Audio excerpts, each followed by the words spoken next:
The US Embassy in Beijing, China dropped the word China from its logo, Beijing, China, on the embassy's social media account. This sparked keen interest from Chinese netizens. In an online post, the US explained the change as part of a global branding campaign, and similar changes have and will continue to be made for US embassies in other countries as well. The post also included the logos for embassies in Myanmar and Benin, which also now only show the city names of Yangon and Cotonou. Chinese netizens, however, weren't satisfied with this explanation, and after closer examination of the new logo, they shared new insights on its meaning.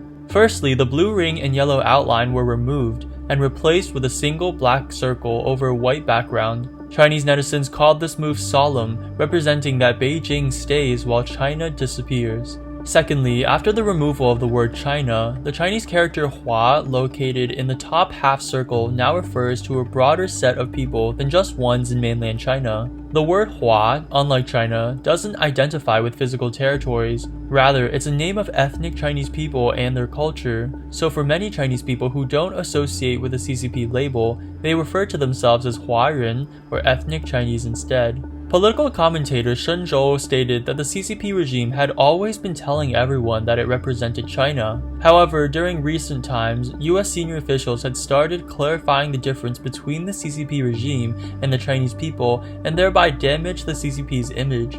In response, the party has asked the US not to drive a wedge between the CCP and the Chinese people, fearing losing its legitimacy. Shen believed that removing China from the logo was a smart move from the US, saying it was slightly obvious that this decision must have gone through Secretary Pompeo. Shen explained that keeping the word Hua without China means the US is still helping the Chinese people, but has differentiated the CCP regime from the Chinese people. The new logo implies that the relationship between the US and the Chinese people no longer includes the CCP. Commentator Wang Duran from Abalua website read the logo change as a major signal and a warning from Trump and Pompeo to Xi Jinping.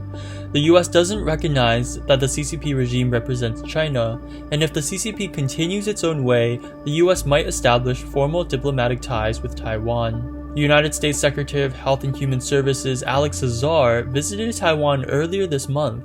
His plane was considered a vice presidential aircraft, also known as a C-40B, with a serial number 10040. With the direction things are moving in, Wang speculated that the next visit might be of Vice President Pence or Secretary Pompeo.